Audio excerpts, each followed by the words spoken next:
ஆரிரோ ஆராரிரோ இது தந்தையின் தாலாட்டு. பூமியே புதிதானதே இவள் மழலையின் மொழி கேட்டு. ஓ தாயாக தந்தை மாறும் புது காவியம்.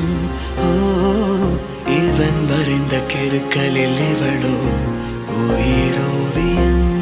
இரு உயிர்